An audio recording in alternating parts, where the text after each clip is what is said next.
To begin our session for this afternoon, if it's okay with you, if you can answer 2 questions from our viewers.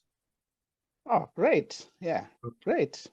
I will share screen and then show the questions, and I will read them for our viewers to see, and then you can respond. So, okay.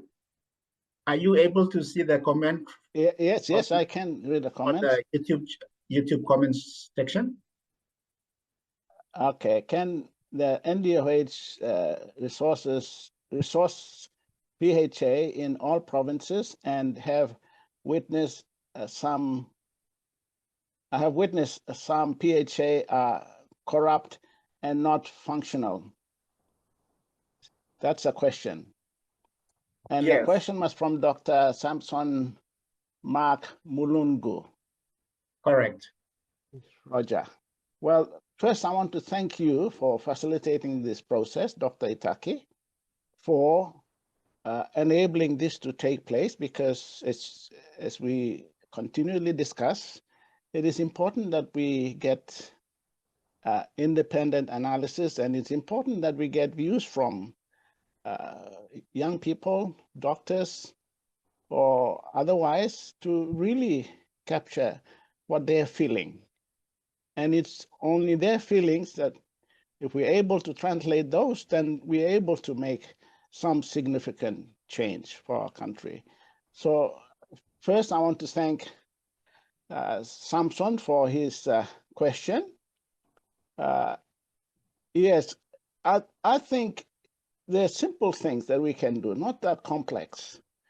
The PHAs were set up for a reason, and understanding why they were set up is critical. And for all PHAs to understand those and do the things as was intended to be done, not do things outside of the scope and standards and policies that were set. So it's critical that we all understand those and get PHAs to the basics, do the basics. Their function was to provide services to the public, to create equity in a just and fair way for the good of all citizens of this country through health interventions that make sense. So how it makes sense, it'll depend on each location, what burden of disease are in each location. So you address those, thus making significant impact on the required aspirations and the burden of disease in each location. So that's basically what I think should be happening. And sadly, I've not seen that happen when I've been visiting the country. Thank you, Dr. Malau, and we thank Dr. Samson Mark Mulunga for posting his comments on the YouTube channel, and we encourage our viewers also, if you see the video, don't hesitate to put comments and questions for Dr. Malau to answer in future episodes. Thank you again. Okay, now to next, maybe it's a comment, and it's on my LinkedIn page, and it's from Cynthia Nanarain. She posted after I shared our episode on the reasons why PHA was established. Dr. Malau, are you able to see the comment? Yes, I'm able to see it. Maybe for the sake of others that might not be there, I'll read the comment out first. Is that okay? Okay. Yes. In a previous job I had, thank you very much again, Cynthia, for the comment or question you are raising. And I'll try and just make some clarification on it if there are, but let me read the comment first. In a previous job I had, we supported independent evaluation of health programs supported by the Australian High Commission.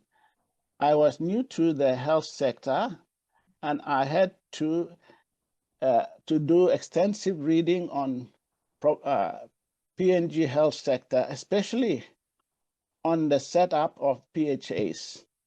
It is indeed a homegrown approach, and there are some success stories which are good to see, while some of these are dependent on the people leading. There are some notable structural and institutional improvements.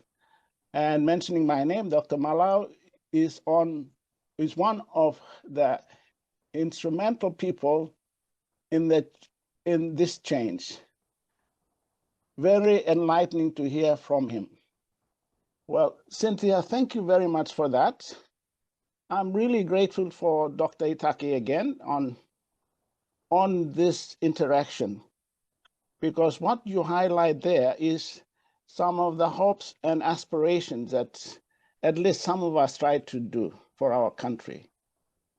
Sadly, many of those things may not have been translated properly into words, actions, and deeds. And that's why I think this interaction that I have with Dr. Itaki is so important, so that we can start seeing the realities of what we try to do and what needs to be done. If you saw my input as a significant, or at least I tried my best to do the right thing, I'm so grateful for that, because I'm sure there are many other individuals, even like my deputies, that at that time when I was secretary, and the deputies and the executive management team that I led did a lot of things to contribute. They need to highlight those as well, given that sort of experiences we went through together. So I am really blessed by your thoughts, and I really hope we can all aspire to do this. And again, with Dr. Itaki's leadership and guidance and asking us the right questions, we can do more interactions like this to shape what we can do for the future of our country. Thank you. Thank you, Dr. Malau. And Cynthia, thank you for your comments on the LinkedIn page. Again, we welcome everyone who is my connections on LinkedIn to share the videos that we produce, leave comments and questions for us to comment on and respond to in future episodes. Again, Dr. Malau, thank you for the response. And yes, Dr. Malau was the leader, the captain of the organization at the time. And we acknowledge the contributions of everyone who were working within the health department when Dr. Malau was the health secretarian. And again, it goes to show and highlight that when you have a team of people with like-minded individuals, all with a shared vision and goal, you can achieve a lot more.